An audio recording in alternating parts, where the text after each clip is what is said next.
एलोरिया एक मजबूत देश था, एक उम्मीद की किरण इस दुनिया में। इसकी हरी भरी वादियां दूर तक फैली हुई थी। विशाल नदियां ऊंचे ऊंचे पहाड़ों को चीरती हुई बहती थी। यह धरती अपने लोगों की हिम्मत और साहस से जीवंत थी। एलोरिया के लोग अपनी दृढ़ता के लिए जाने जाते थे। वे हर चुनौती का डटकर सामना करते थे, चाहे प्राकृतिक आपदा हो या कोई बाहरी खतरा। वे कभी पीछे नहीं हटते थे। उनकी एकता ही उनकी ताकत थी। यही भावना थी जिसने सदियों तक एलोरिया को आजाद रखा था। इस देश का इतिहास वीरता की कहानियों से भरा पड़ा था। ऐसी कहानियां जहां आम लोगों ने असाधारण काम किए थे। ये किस्से सिर्फ सोने से पहले की कहानियां नहीं थी, वे एलोरियाई समाज की नींव थी। हर बच्चा इन्हें सुनकर बड़ा होता था। हर व्यक्ति इन सिद्धांतों पर चलता था। एलोरिया की अर्थव्यवस्था भी इसके परिदृश्य की तरह विविध थी। कृषि से लेकर उच्च तकनीक वाले उद्योगों तक यहाँ सब कुछ था। लेकिन जो बात इसे सबसे अलग बनाती थी वह थे यहाँ के लोग, मेहनती, नए विचारों वाले और देशभक्त। वे ही इस देश की असली दौलत थे। उनके पसीने और मेहनत ने ही एलोरिया को आज यह बनाया था। वेलेरिया, एलोरिया का दिल, धड़कता हुआ शहर। यहाँ गगनचुंबी इमारतें आसमान को छूती थीं, फिर भी प्राचीन स्मारक गर्व से खड़े थे।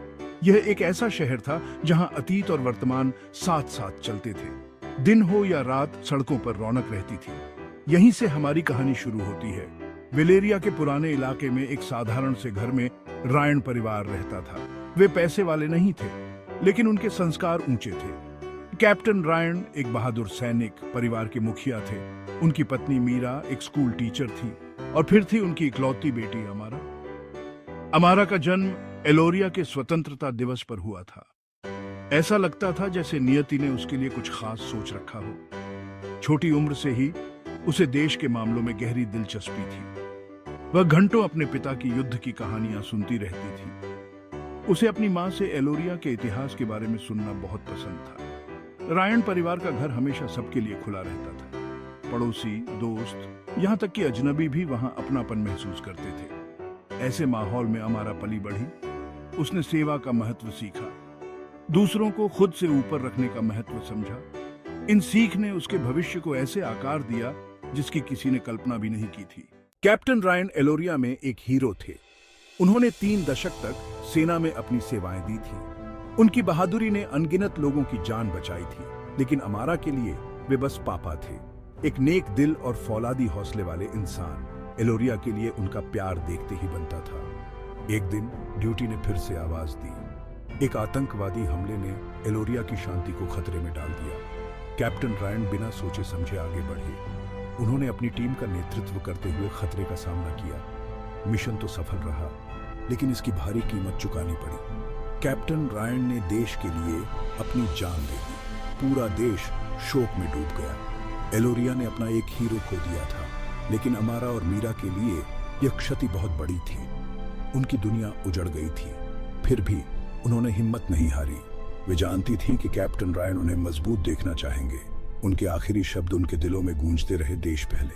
कैप्टन रायन की विरासत जीवित रही, सिर्फ पदक और स्मारकों में ही नहीं, बल्कि उन लोगों के जीवन में भी जिन्हें उन्होंने छुआ था, उन सैनिकों में जिन्हें उन्होंने प्रशिक्षित किया था, और सबसे महत्वपूर्ण अमारा में। उनके बलिदान ने अमारा के अंदर एक ज्वाला प्रज्वलित कर दी। अपने पिता की तरह एलोरिया की सेवा करने का दृढ़ संकल्प। जिम्मेदारी अब अमारा के कंधों पर थी, और वह इसे उठाने के लिए तैयार थी। अमारा ने खुद को अपनी पढ़ाई में डुबो दिया। उसका गम उसकी ताकत बन गया। वह अपने पिता को गौरवान्वित करने की ठान चुकी थी। स्कूल तो बस शुरुआत थी। वह हर विषय में अव्वल आती थी, लेकिन उसका असली जुनून एलोरिया का इतिहास और राजनीति था। वह इन विषयों पर किताबें पढ़ती रहती थी। यूनिवर्सिटी अगला पड़ाव था। अमारा ने अंतर्राष्ट्रीय संबंधों का अध्ययन करने का फैसला किया। वह दुनिया को बेहतर ढंग से समझना चाहती थी। यह जानना चाहती थी कि देश एक दूसरे के साथ कैसे व्यवहार करते हैं। उसकी समझदारी ने उसके प्रोफेसरों को प्रभावित किया। उसके समर्पण ने उसके सहपाठियों को प्रेरित किया। अमारा सिर्फ पढ़ाई नहीं कर रही थी, वह एक बड़े उद्देश्य के लिए खुद को तैयार कर रही थी। लेकिन अमारा की शिक्षा केवल कक्षाओं तक सीमित नहीं थी। वह गरीब बच्चों को पढ़ाने से लेकर पर्यावरण अभियानों में भाग लेने तक कई सामाजिक कार्यों में शामिल हुई। उसका मानना था कि असली शिक्षा अनुभव से मिलती है। एलोरिया के सामने आने वाली वास्तविक समस्याओं को समझने से मिलती है। उसके अनुभवों ने उसके दृष्टिकोण को आकार दिया। उन्होंने देश की सेवा करने के उसके संकल्प को और मजबूत बनाया। अमारा की देशभक्ति उसके हर काम में झलकती थी। उसने यूनिवर्सिटी में स्वतंत्रता दिवस समारोह का आयोजन किया। उसने राष्ट्रीय मुद्दों पर बहस शुरू की। एलोरियाई मूल्यों पर उनके भाषण हमेशा लोगों को अपनी ओर खींचते थे। लोगों ने उसमें वही जोश देखा जो कैप्टन रायन में था। अमारा केवल अपने पिता के नक्शे कदम पर नहीं चल रही थी, वह अपना रास्ता खुद बना रही थी, एक ऐसा रास्ता जो उसे बुलंदियों तक ले जाएगा। अमारा की कड़ी मेहनत रंग लाई। उसे प्रतिष्ठित एलोरियन डिप्लोमेटिक सर्विस के लिए चुना गया। यह उसके लिए एक सपने के सच होने जैसा था। उनकी पहली पोस्टिंग पड़ोसी देश में हुई। दोनों देशों के रिश्ते तनावपूर्ण थे, लेकिन अमारा ने इसे एक अवसर के रूप में देखा, कुछ अलग करने का अवसर। उसने अथक परिश्रम किया। दिन रात उसने मुद्दों का अध्ययन किया। वह हर वर्ग के लोगों से मिली। वह बोलने से ज्यादा सुनती थी। धीरे धीरे उसने रिश्ते सुधारने शुरू कर दिए। उसकी ईमानदारी ने लोगों का दिल जीत लिया। उसकी बुद्धिमत्ता ने सबको प्रभावित किया। 1 साल के भीतर उसने एक महत्वपूर्ण व्यापार समझौते पर बातचीत करने में मदद की। कूटनीतिक दुनिया में अमारा का उदय बहुत तेज था। उसने जलवायु परिवर्तन वार्ता से लेकर शांति वार्ता तक एक के बाद एक महत्वपूर्ण जिम्मेदारियां संभाली। उसने गरिमा और दृढ़ता के साथ एलोरिया का प्रतिनिधित्व किया। उसका दृष्टिकोण हमेशा संतुलित रहता था।